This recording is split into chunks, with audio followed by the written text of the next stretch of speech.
할렐루야. 민수기 22장 1절에서 14절 말씀을 같이 묵상하도록 하겠습니다. 사실 다니엘 기도가 진행 중이잖아요. 같이 묵상하면서 한다는 게 쉽지 않은 것 같습니다. 사실 저도 매일 묵상을 하지 못할 때가 있어서 사실 부끄러운데요. 그래도 말씀을 가까이 하는 것은 우리의 영적인 양식이 되니까 포기하지 마시고 잘 따라오기를 축복합니다. 오늘은 민수기에서 너무나 유명한 발락과 발람의 이야기를 다루고 있습니다. 오늘 본문에서 이스라엘은 사실 등장하지 않습니다. 이스라엘은 이미 앞장에서 시온과 전쟁을 통하여져서 대승을 거두면서 모압 광야에 머물게 되어지죠. 당시에는 모압, 에돔, 아모리, 미디안 등 연맹체제로서 사실 서로가 견제하며 세력을 유지해 왔었는데요. 자신들도 함부로 하지 못하는 시온을 격파한 이스라엘을 보고 발람왕은 두려워하기 시작합니다. 사실 본문 오늘 질문을 보면 강성한 이스라엘을 보고 두려워하는 모압 왕 발락은 어떤 계략을 세웠나요? 라고 질문하는데요. 모압 왕 발락은 자신들의 군사력으로 이스라엘과 전쟁에서는 승리할 수 없다고 여겼습니다. 그가 취한 방법은 주술적인 힘을 의지하는 것이었습니다. 그래서 당시 가장 유명했던 발람에게 이스라엘을 저주하여 혹여 전쟁이라도 치르게 된다면 승리할 수 있도록 주술적인 힘을 의지하게 되어지죠. 발락왕은 주술적인 힘을 의지했지만 사실 정작 하나님을 알지 못했습니다. 이스라엘이 시온과의 전쟁에서 승리한 것도 이스라엘의 군사력이 좋아서가 아니라 하나님이 함께 하셨기 때문이라는 것을 알지 못했던 것이죠. 오늘날 세상도 마찬가지인 것 같습니다. 세상의 기술이 발전되어지면서 우리는 영적인 힘을 무시한다고 생각하지만 전혀 그렇지 않습니다. 사실 예전에 최순실 사건만 봐도 사실 우리가 얼마나 토템적 신앙과 미신에 대해서 우리가 깊이 신앙의 뿌리를 내는지를 알 수 있는 것이죠. 여전히 믿는 사람들도 교회를 다닌다고 하면서 컴퓨터 점을 보거나 미신적인 것을 의지하는 사람들이 생각보다 많이 있습니다. 우리는 세상의 방법이 아닌 하나님을 의지하며 나가야 되리라 믿습니다. 오늘 질문의 두 번째는 이것이었습니다. 두려운 상황을 마주할 때 나는 누구를 의지하나요? 사실 요즘 유튜브 같은 데 보면 자기의 운빨을 의지하거나 어떤 사람들은 사람들을 의지하고 어떤 사람은 점을 의지하는 것도 보게 되어집니다. 믿음의 사람은 두려운 일이 있을 때 하나님을 바라봐야 되리라 믿습니다.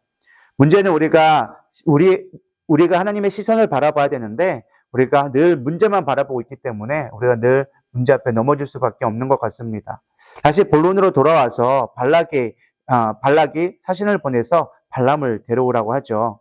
사실 발람은 하나님의 선지자라고 할 수는 없습니다. 아마도 주술적인 부탁을 하는 걸 봐서 아마 주술사였던 것 같습니다. 그러나 하나님은 그런 주술사였던 발람에게도 나타나셔서 이스라엘을 저주하지 말라고 말씀하시죠. 우리 성경에 보면은 바로 왕에게도 하나님의 꿈으로 나타나시는 걸 보면 하나님은 사실 하나님의 백성에게만 꼭 말씀하시는 것이 아니라 세상의 열방에도 얼마든지 말씀하실 수 있는 분이라는 것을 우리가 알 수 있을 것 같습니다. 세 번째 점은 이것이었습니다. 하나님이 발람에게 경고하신 내용은 무엇입니까? 라고 나와져 있는데요. 하나님은 발람에게 이스라엘에게 저주하지 말라고 합니다. 왜냐하면 그들은 하나님에게 복을 받은 자라라고 이야기해주고 있습니다. 사실 앞선 내용을 본다면 이스라엘 얼마나 밉상이었습니까? 반역하고 모세를 향하여서 반기를 들고 원망하고 불평하고 심지어 하나님도 포기하고 싶었을 만큼 사실은 골칫덩어리였습니다. 그럼에도 불구하고 하나님의 백성이 되자 하나님은 이스라엘을 지키십니다. 우리가 하나님의 자녀가 되는 축복이 바로 이러한 축복입니다. 때론 우리가 하나님의 마음에 들지 않은 일들을 한다 할지라도 하나님은 우리를 어떤 악으로부터 반드시 보호하시고 지켜주신다라는 것입니다. 다음 마지막 질문이 이것이었습니다. 내가 하나님의 사람을 비방하고 저주한다면 하나님은 이를 어떻게 보실까요? 당연히 가만히 계시지 않을 거라고 저는 믿습니다. 누가 내 자식 욕하면 우리는 가만히 있는 부모가 누가 있겠습니까? 그러나 우리가 생각하는 천벌을 내리시거나 지나가던 차가 와서 들이받게 하는 어떠한 악행을 행하시는 분은 아니라고 저는 믿습니다. 요나서에 보면 니느웨까지도 구원하기 원하시는 하나님의 모습이 잘 나와 있죠. 모두가 구원받기를 원하시는 하나님이십니다. 그러나 하나님 보시기에 정말로 하나님을 대적하고 하나님의 자녀들을 괴롭힌다면 하나님은 땅을 열어서라도 그들을 심판할 수 있는 두려우신 하나님이란 걸 우리는 알아야 합니다. 그렇기 때문에 우리는 하나님을 신실하게 의지하며 나가야 합니다. 저는 반대로도 묵상해 봤습니다. 만일 하나님의 사람인 내가 누군가를 비난하고 저주한다면 하나님 어떻게 생각하실까?